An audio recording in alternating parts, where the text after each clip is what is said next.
Muy buenas noches. El día de hoy damos comienzo a la serie Los Sexenios. Su tema es el ascenso, la crisis y la decadencia del sistema político mexicano, tratado en 2 tramos. El primero, de Lázaro Cárdenas hasta Gustavo Díaz Ordaz, que se transmitirá por este mismo espacio durante los 12 próximos domingos, incluido el presente. Y el segundo tramo, de Luis Echeverría hasta Carlos Salinas de Gortari, que será transmitido también aquí el año que viene. Cada presidente es tratado mediante un procedimiento dual.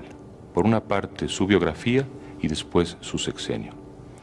¿Por qué su biografía? Porque en México, a diferencia de países con mayor tradición democrática, el poder presidencial se ha concentrado de manera muy acusada, muy intensa. A veces las emociones, el temperamento, las ideas y hasta las pasiones y las manías de los presidentes se han transmitido más para mal que para bien a la historia nacional. Esto no quiere decir que la historia nacional sea la biografía de los presidentes, pero sí quiere decir que la biografía y la impronta de los presidentes es muy importante para entender la historia política nacional. Nuestro programa de hoy trata de la vida de Lázaro Cárdenas. Conocerá usted la extraordinaria experiencia de Cárdenas, tanto militar como política, experiencia que adquirió desde muy joven. Conocerá usted también el modo en que fue forjándose en él su muy peculiar instinto para escuchar las demandas y las emociones del pueblo. Su prestigio fue de boca en boca como un corrido popular. Acompáñenos.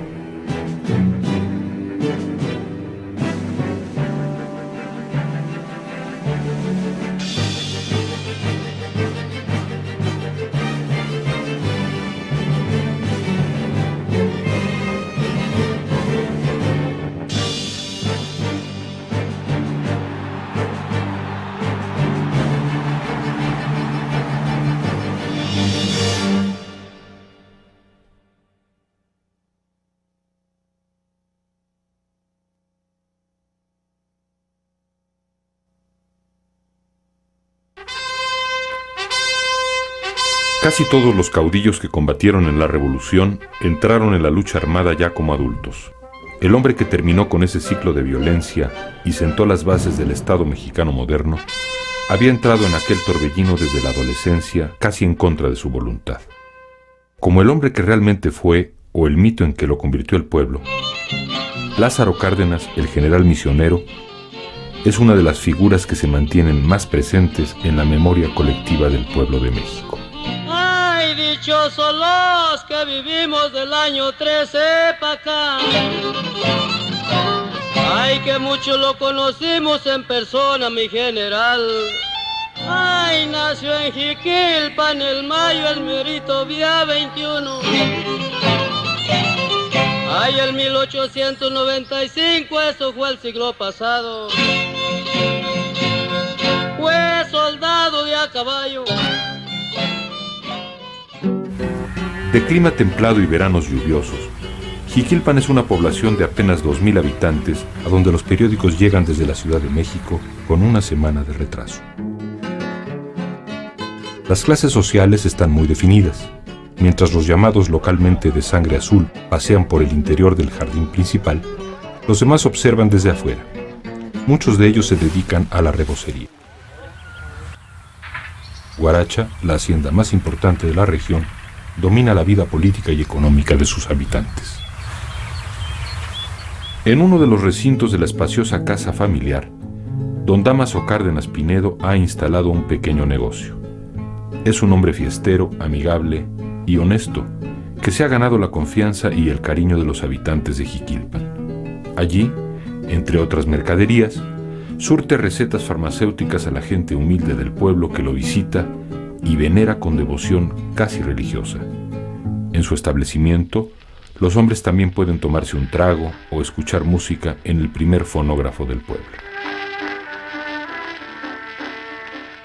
Su esposa, doña Felicitas del Río Amezcua, atiende la casa y con la ayuda de su cuñada Ángela, que ha quedado muda desde hace algún tiempo, vigila los pasos de su numerosa prole en su casa siempre hospitalaria. Mi tía Esther, a la edad de 7 años, me llevaba a visitar a doña Felicitas, la mamá de don Lázaro Cárdenas. Entraba yo ahí a su casa, tenía una huerta espaciosa, me regalaban timbiriches, limas agridulces, guayabillas. Lázaro, el hijo mayor, cursa el 4º grado en la escuela local. Era un niño pues muy aplicado en sus estudios. Según el profesor Aro, menos en matemáticas. Un día se rieron de él por la forma como respondió a una pregunta sobre la aritmética mal. Y entonces les dijo el profesor, no se rían, que para llegar a ser presidente de la República no se necesitan matemáticos. En 1908, don Dámaso retira a Lázaro de la escuela para que ayude con los gastos de la familia. El muchacho de 13 años ingresa como meritorio en la oficina de rentas de Jiquilpan. Allí empieza a perfeccionar la hermosa caligrafía esquiapilla que usará toda la vida. Muy pronto complementa sus modestos ingresos con la paga de aprendiz en la imprenta La Económica, que han instalado en el mismo edificio de la Administración de Rentas. En una foto de la época, Lázaro aparece rodeado de adultos, compañeros de trabajo, callado, serio y atento. No es casual que aquel talante reservado encontrara expresión muy temprana en un diario personal que empezó a escribir en 1911 y que continuó a lo largo de toda su vida. Creo que para algo nací. Vivo siempre fijo en la idea de que he de conquistar fama. ¿De qué modo? No lo sé. Ese mismo año, don Dámaso muere de un mal que sus remedios no han podido curar y deja a la familia con 8 hijos en una precaria situación económica. La parentela de doña Felicitas y algunos buenos amigos como la familia Mújica de Zamora se prestan a auxiliarla. Sin embargo, las circunstancias la obligan a coser ajeno. A partir de ese momento, los hermanos menores verán en Lázaro a un padre. Mientras anota en su diario los sueños en que se ve al frente de un ejército liberando a la patria, se convierte desde entonces en el jefe de su numerosa familia.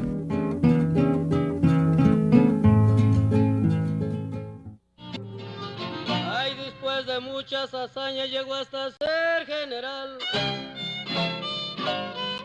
Ay, valiente fue para pelear, ganando muchas batallas, ya se oía mucho mentar. En junio de 1913, la revolución llega a Jiquilpan y alcanza, casi por azar, al joven Lázaro Cárdenas, que se había convertido en socio de la imprenta.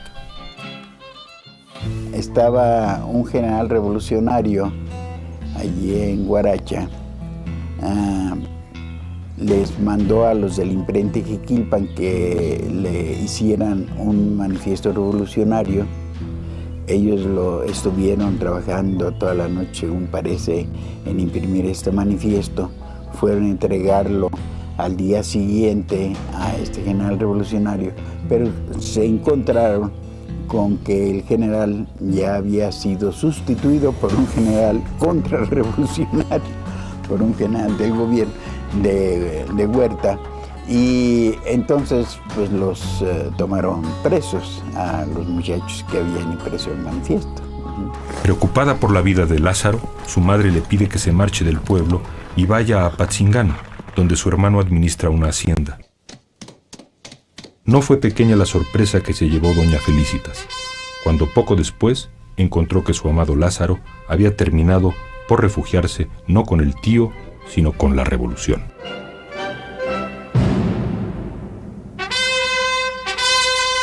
Mientras en el norte del país la lucha contra Victoriano Huerta tomaba vuelo y en los cañaverales de Morelos los zapatistas hacían su propia revolución, en Michoacán operaba el general Guillermo García Aragón, compadre de Zapata.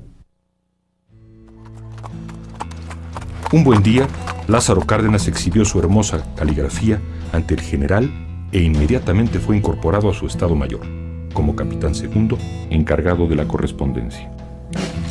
Poco después, y ante los desplantes violentos de un lugarteniente de García Aragón, que estuvo a punto de fusilar a un sacerdote, doña Felicitas le suplica a su hijo, con lágrimas en los ojos, no hagas eso tú, y graba en él un mensaje permanente contra los excesos de la guerra. En los siguientes meses, participa en batallas locales y definitivas en Michoacán. Rápidamente alcanza el grado de teniente coronel, y en la primavera de 1915, el azar lo lleva, con su 22º Regimiento de Caballería, al territorio del general Plutarco Elías Calles, cuyas fuerzas tenían asiento en Agua Prieta, Sonora. En la mañana del 28 de marzo de 1915, Calles, el duro, estricto y lúcido exprofesor de Guaymas, estrecha por primera vez la mano cordial del joven Lázaro, de apenas 19 años. De inmediato nace una mutua simpatía. El maestro en busca de discípulo había encontrado al soldado en busca de un padre. Así empieza una nueva etapa en la vida del oficial Cárdenas. Semanas después, participa en un ataque victorioso con sus 300 hombres. Más tarde anota en su diario con satisfacción y admiración: en el camino, el general Calles me regaló su caballo negro. A mediados de septiembre, el joven teniente coronel es víctima de una emboscada en Santa Bárbara, Sonora.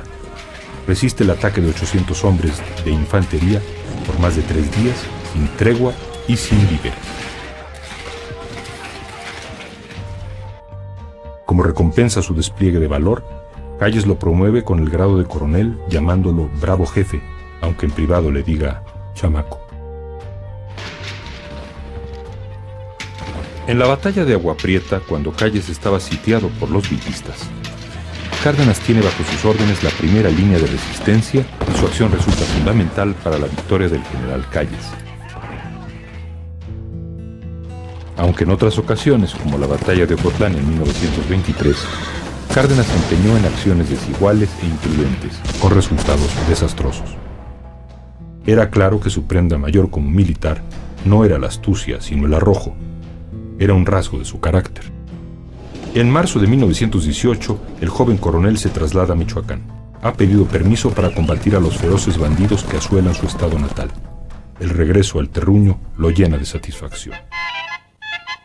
Ya entonces recibían a don Lázaro con repiques de campanas y mandaban la banda, la música, a recibirlo a la orilla del pueblo para traerlo. Él se desmontaba y venía a pie por la calle llena de gente y hacía zigzags de una casa a otra saludando a todo el mundo de mano. En aquella época empezaba a nacer el mito en que se convertiría, años después, el joven Lázaro Cárdenas. En julio de 1918 se enfrenta con su tropa al bandolero Altamirano y sus secuaces, en una región propicia para las emboscadas. Ante la vergüenza de caer prisionero de aquella chusma, Cárdenas intenta suicidarse, pero uno de sus oficiales se acercó a tiempo para detener su brazo. En medio de la confusión, el más osado de los bandoleros alcanzó a tomar a Cárdenas por el cuello. Este le disparó en la cabeza la última bala de su pistola. En mayo de 1920, un día antes de cumplir 25 años, está destacado en la Huasteca veracruzana, ya con el grado de general brigadier. Por órdenes de Calles se traslada hacia la Sierra de Puebla para interceptar y capturar al presidente Carranza, que huye de la capital después de la rebelión de los sonorenses. El caudal del río El Espinal le impide el paso. Mientras Cárdenas espera que las aguas bajen, Carranza es traicionado y encuentra la muerte en Tlaxcalantongo. Como en otras situaciones, el chamaco Cárdenas tuvo suerte. El azar y su buena estrella lo acompañaron en aquella ocasión. No participó directamente en la muerte de Carranza. El mito de Cárdenas empezaba a cobrar fuerza. Viajábamos de Mazatlán a Guadalajara en ferrocarril. De repente, intempestivamente, el general Cárdenas, cambiado la conversión, preguntó al general Mujica: ¿qué hubiera sido usted de mí sin la revolución? El general Mujica, sin titubear, contestó: usted hubiera sido rebocero y yo profesor rural. 11 años mayor que Cárdenas, Francisco J. Mújica era un hombre singular. culto y con talento literario, pequeño, ágil, nervioso, fuerte. Hizo estudios en el seminario de Zamora, pero fue expulsado. Después de haber asimilado el socialismo cristiano hasta la médula de sus huesos, Múgica decidió cambiarse al socialismo secular. Calles había sido el maestro militar y político de Cárdenas, quien admiraba en aquel su fortaleza, su claridad de propósitos y sobre todo el reformismo radical que había impuesto durante su gubernatura en Sonora. Pero con el trajín de la guerra, Cárdenas había carecido de maestro ideológico. Lo encontró en Francisco J. Múgica. En 1922, Cárdenas regresa a Michoacán y se encuentra con su viejo amigo Múgica. Él y su familia habían ayudado a doña Felicitas después de la muerte de don Dámaso. Aquel diputado radical de la Constitución de 1917 es ahora gobernador del estado. Por sus acciones políticas, Múgica ha entrado en conflicto con el poder central. Sus medidas, entre las que destacan un incipiente reparto de tierras, un fiero anticlericalismo y una avanzada ley del trabajo, han llevado la situación a lindar con la guerra civil. A mediados de 1923, el presidente Obregón toma medidas para solucionar el problema. Cárdenas, como jefe militar del Bajío, recibe instrucciones de custodiar a Múgica hasta la capital. En el trayecto lo sorprende un telegrama de Obregón, suyo de hoy, enterado que el general Francisco J. Múgica fue muerto al pretender ser liberado por sus captores. Imposible acatar la orden. Cárdenas no se da por enterado y propicia la escapatoria de su amigo. Múgica tuvo pronto la oportunidad de pagar a Cárdenas el haberle salvado la vida, y lo hizo con una persuasiva lección. El socialismo es la doctrina apropiada para resolver los conflictos de México, le dijo. Gracias a Múgica, Cárdenas empezó a leer a Marx y su jefe de Estado Mayor, Manuel Ávila Camacho, le proporcionó lecturas sobre la Revolución Francesa. Pero ningún libro era comparable al privilegio de tener cerca a uno de los grandes ideólogos de la Revolución. Juntos recorren el río Pánuco hasta Tampico y viajan por San Luis, Tuxpan, El Tajín y Tierra Blanca. Múgica no comparte con Cárdenas su pasión por el poeta francés Baudelaire, ni tampoco las páginas literarias de su diario. Las espléndidas acotaciones sobre la Huasteca, sus insectos, plantas, guapangos, santuarios, costumbres. Múgica admira, eso sí, la anarquía amorosa de Cárdenas y, como él, se enamora de mujeres esbeltas, blancas y simbradoras, y cada vez que puede, señala a su pupilo los estragos que provoca la religión. Era una relación de amistad, era una relación política, de ideas, y era una relación michoacana, eran paisanos de Michoacán, y esto es fundamental. Las tres cosas, la amistad, las ideas y que eran michoacanos. Paisanos, pues. Y esto, pues, cuenta mucho aquí. Pero su mayor aprendizaje de la región no lo fue por los textos ideológicos o la prédica de Múgica, sino por la observación directa del comportamiento de las compañías petroleras que explotaban trabajadores y no respetaban las leyes del país. Tenían sus territorios, tenían sus policías, no aplicaban las leyes mexicanas, nadie se podía meter y el ejército mexicano no podía entrar. Pasados los años, Cárdenas recordaría vívidamente una escena. En una ocasión que cruzamos con el general Múgica por los campos petroleros de Cerro Azul y Potrero del Llano, nos vimos detenidos en las puertas de las compañías que cerraban los caminos. Y fue después de una hora de espera que llegaron sus guardias a abrirnos el paso. Y esto le ocurría al propio comandante de la zona militar. Poco después trataron de sobornar a Cárdenas, con un lujoso automóvil y $50,000. Desde entonces, acariciará la idea de expulsar a las compañías petroleras de suelo mexicano y abolir la existencia de aquel Estado dentro del Estado.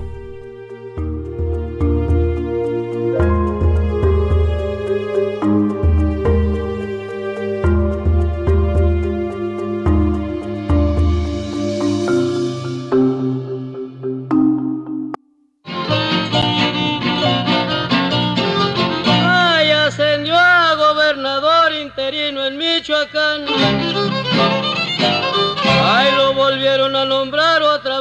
elección. Repartió tierra a los pobres, lo deben de recordar. Ay, el señor don Lázaro Cárdenas, que fue nuestro general. Desde el siglo pasado, Michoacán había sido escenario de una larga lucha ideológica entre liberales y conservadores.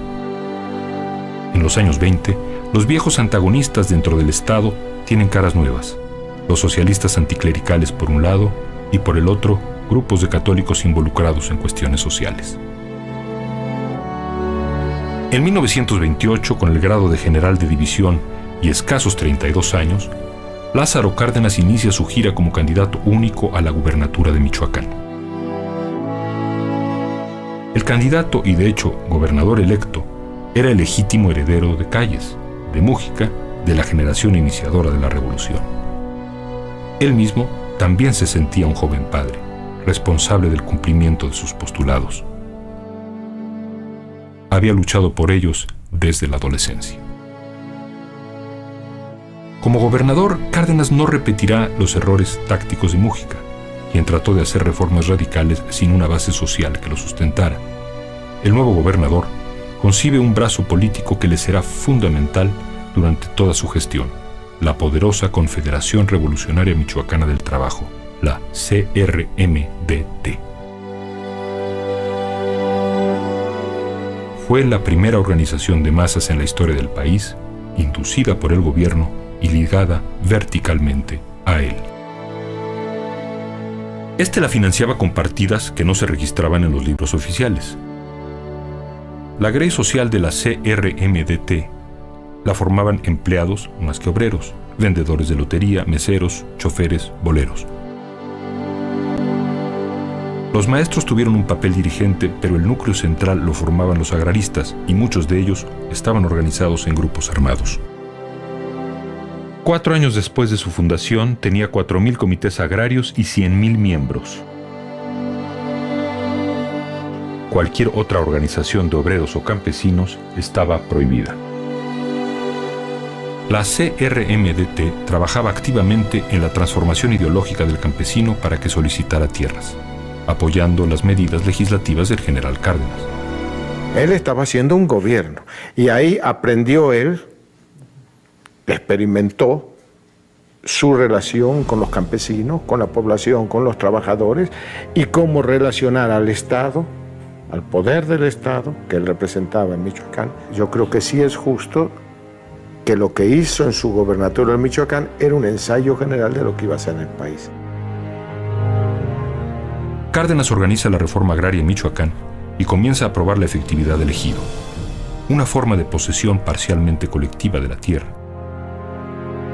Lo utiliza para enfrentar el gran atraso en que viven los campesinos. Y por supuesto, los primeros en oponerse a su política agraria son los hacendados y la iglesia. Pero lo más extraño de todo a los ojos de Cárdenas debió ser el rechazo de muchos peones acasillados al reparto de la tierra.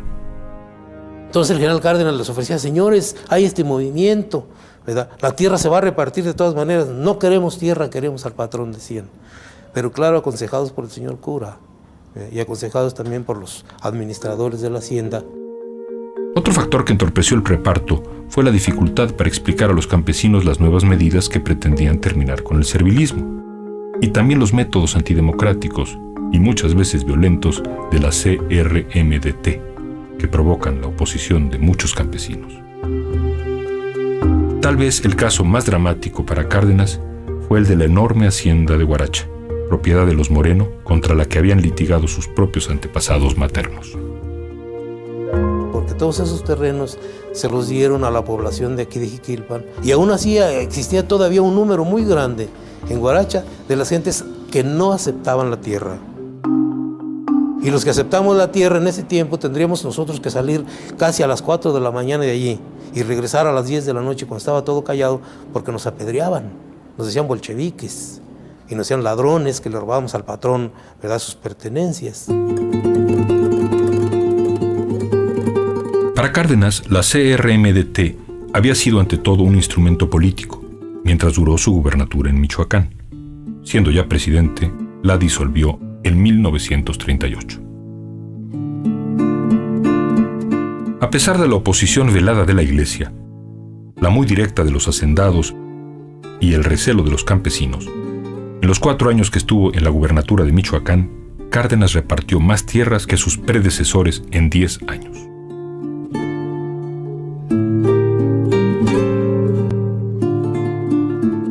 Sin embargo, en varias ocasiones hubo hechos sangrientos. En el pueblo indígena de Cherán, durante una Semana Santa, el choque entre los agraristas de la CRMDT, que izaron en la plaza una bandera con la hoz y el martillo, y los enfurecidos católicos, dejó más de 30 muertos e incontables heridos.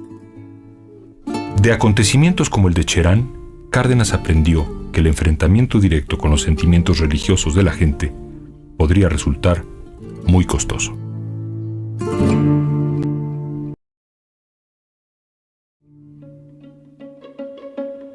En Cárdenas hay un reformador firme y marcial como Calles, un convencido de sus ideales como Múgica, un implacable manipulador de masas, todo ello enmarcado por un temple humanitario y hasta dulce.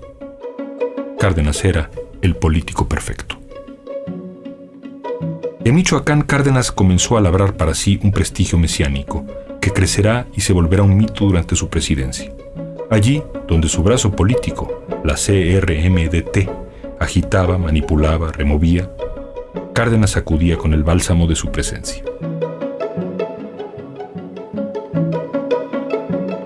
Era campechano, cordial, afectuoso y sobre todo activísimo. Tenía un sentido estricto, casi litúrgico de la solemnidad, como lo prueba su atuendo. Siempre usa traje y no se disfraza de campesino. Es un hombre serio que es respetado y un hombre que sabe escuchar. El general Cárdenas no era muy comunicativo. En general, pero lo que hacía era sacarle a uno, pues darle pie para que pusiera. Y él hablaba muy quedo y poco. Sentía amor auténtico por los indios. Según su propio testimonio, nació este amor del cariño por su madrina Ángela, cuya mudez realzaba de modo dramático sus rasgos indígenas. Victoriano Anguiano, hijo de un rico cacique indígena, solía acompañarlo en sus giras por los pueblos, arengando en su lengua nativa, el purépecha. Desde entonces, escribiría Anguiano: me consta la cordialidad con que trataba a los indígenas, pero lo que más me impresionó fue el severo empeño paternal con que rechazaba las actitudes de hinojos o los ademanes de besarle la mano que los representantes, señores principales de los poblados indígenas, querían hacerle en señal de reconocimiento. Los tomaba de la mano con una cordial energía y los hacía erguirse para que lo vieran de frente. Su actitud paternal y compasiva del poder era como la de un cura benevolente o la de un misionero. Seguro fue entonces cuando los indígenas tarascos, de vida intacta desde tiempos de Vasco de Quiroga, le pusieron el sobrenombre perfecto: Tata Lázaro. Su conexión con los indígenas llegará más allá de la muerte. Durante las ceremonias de los santos difuntos, es común ver la fotografía de Cárdenas en muchos altares de los indígenas de Michoacán. Le piden que los ayude desde el otro mundo.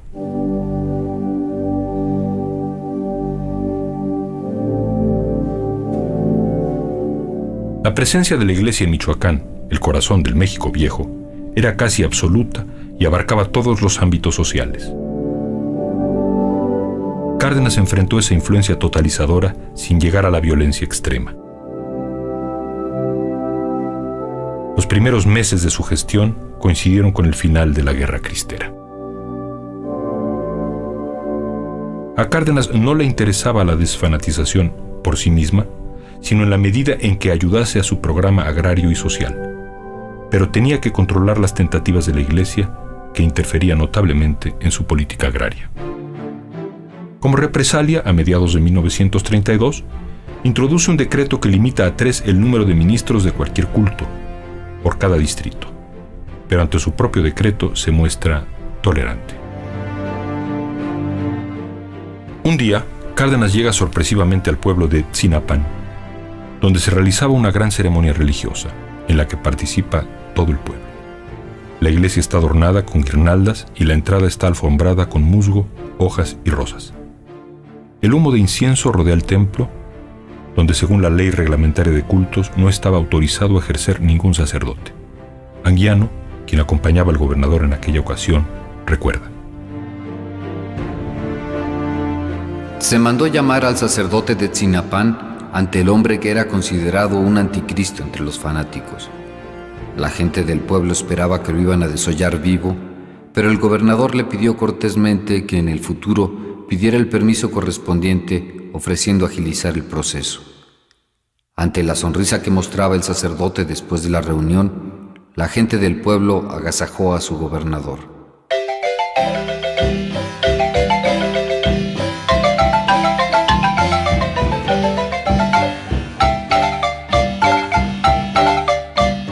Así como la iglesia le daba gran importancia a sus escuelas y seminarios, para Cárdenas la educación pública era un asunto inaplazable.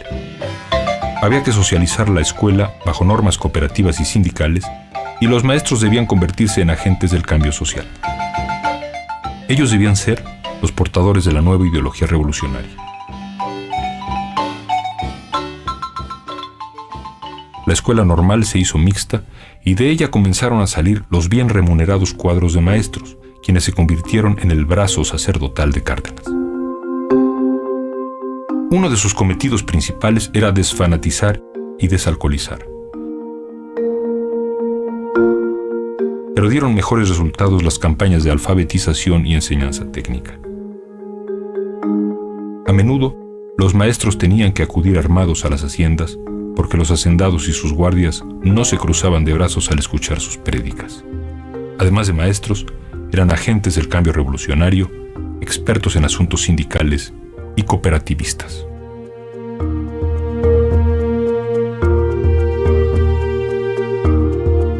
Cuando Cárdenas se encontró con maestros que se negaban a adoctrinar a sus alumnos con teorías revolucionarias, la CRMDT decidió llevar a cabo una depuración ideológica en el ámbito normalista para excluir a todos los educadores que carecían de una ideología avanzada.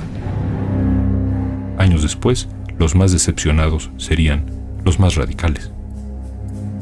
Uno de aquellos maestros, Salvador Sotelo, que enseñaba en ario, tañía las campanas para desfanatizar y suministrar los sacramentos socialistas. Recibe la miel que la laboriosa abeja, símbolo del obrero, extrae del néctar de las flores para que tu vida sea placentera. 10 años después se sintió traicionado y abandonado. La CRMDT había desaparecido por órdenes del presidente Cárdenas. Las campanas de la iglesia de Ario solo tocaban para llamar a misa.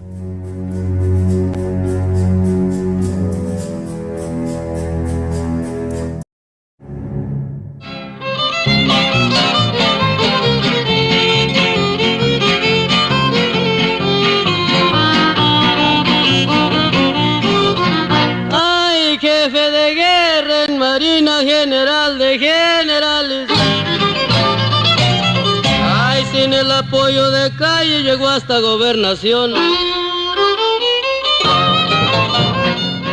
Tras el asesinato de Obregón, los hilos de la política nacional se concentraron en las manos de Calles, quien en 1929 logra la fundación del Partido Nacional Revolucionario, el PNR. Su intención es reunir en un partido único a los distintos caciques y jefes militares del país y evitar así el uso de la violencia como medio para resolver las diferencias políticas. Cárdenas, que había combinado su intenso trabajo como gobernador con el desempeño de altos puestos federales, se convierte en el cuarto presidente del PNR en octubre de 1930. Durante los 10 meses que dura su gestión, intenta darle al partido un carácter más señalado de organización popular. Cuando se da el conflicto entre Calles y el presidente Ortiz Rubio, ya que éste quería independizarse del poder del jefe máximo, Cárdenas se inclina por el presidente. Hubo quien relacionara su salida de la presidencia del PNR con esta situación. En septiembre de 1932, Ortiz Rubio renuncia finalmente a la presidencia y Cárdenas hace un balance de la situación. El ingeniero Ortiz Rubio, escribe, se portó como un patriota y solo quiso evitar un enfrentamiento con Calles que habría provocado la guerra civil. Al terminar su gestión como gobernador en Michoacán, Cárdenas sufrirá un breve periodo de ostracismo, probablemente por haber apoyado a Ortiz Rubio. Su único consuelo de aquellos días, no pequeño por cierto, será el amor de Amalia Solórzano, la hermosa joven de Tacámbaro, con quien se casa en septiembre de 1932. Después de vivir en el limbo político, el 1 de enero de 1933, Cárdenas es nombrado secretario de Guerra y Marina en el gabinete del presidente Abelardo Rodríguez. En sus memorias, el cacique de San Luis Potosí, Gonzalo N. Santos, escribió: Los cardenistas profesionales pintan a Cárdenas como un San Francisco de Asís. Pero eso es lo que menos tenía. No he conocido ningún político que sepa disimular mejor sus intenciones y sentimientos como el general Cárdenas. Era un zorro.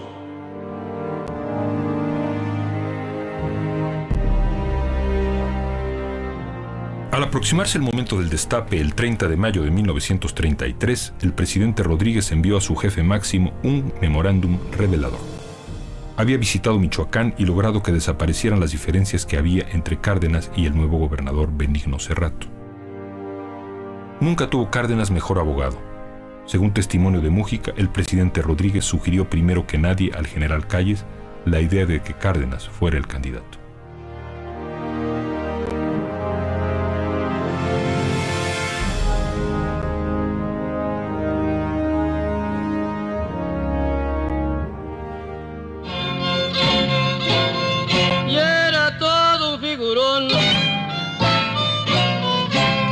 Fue declarado candidato para ser el presidente.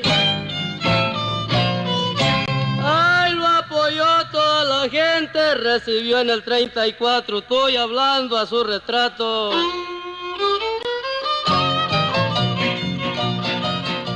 Entre su designación y la protesta como candidato del PNR, Cárdenas comparte largos días con Calles en su hacienda de Sonora. Pero hay minucias que inquietan al jefe máximo. Cárdenas no lo secunda en sus pasatiempos, ni en la bebida, ni en la tertulia.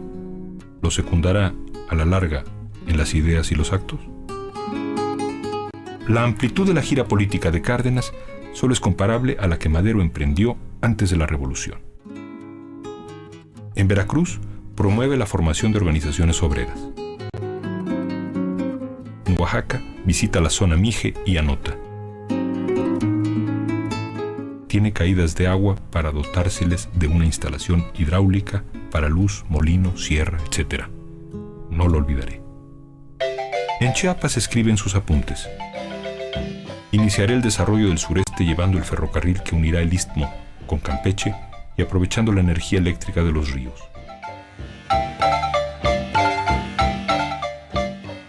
Campeche lo enamora, pero su anhelo es que las clases trabajadoras tengan abiertas francamente las puertas del poder.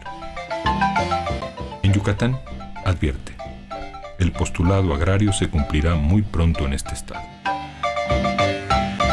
En junio inicia su gira por los estados del norte. Allí escribe y dice poco. Se siente ajeno a la tierra de los generales sonorenses, de Carranza y Pancho Villa.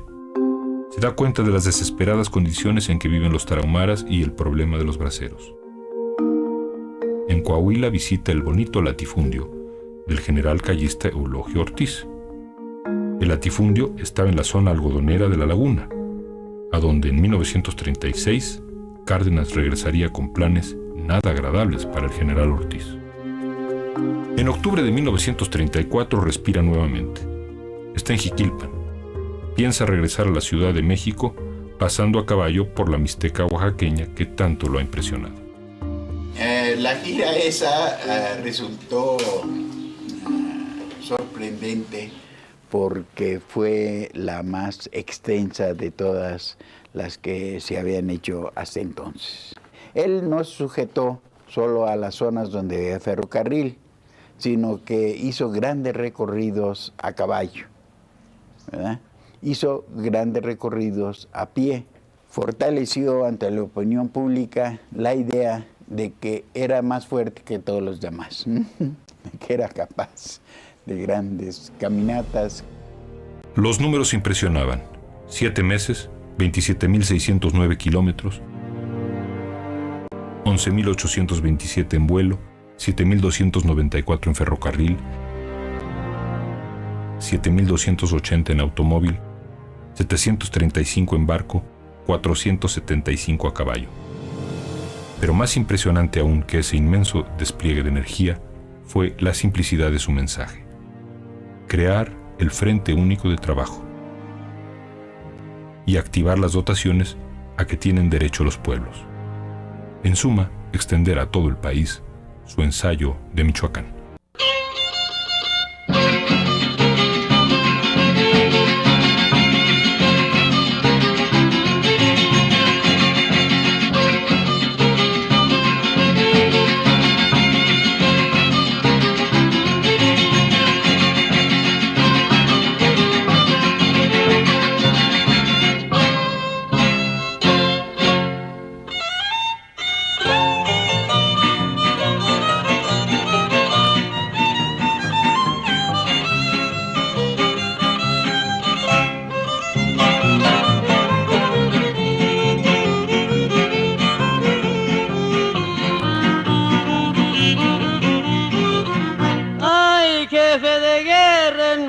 General de generales, y era todo un figurón. Ay, fue declarado candidato para ser el presidente. Ay, lo apoyó toda la gente, recibió en el 34, estoy hablando a su retrato.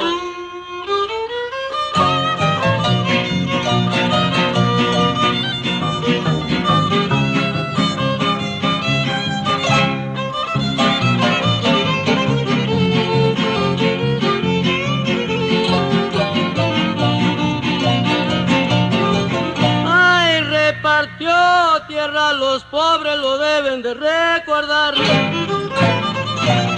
Ay, el señor don Lázaro Cárdenas, que fue nuestro general.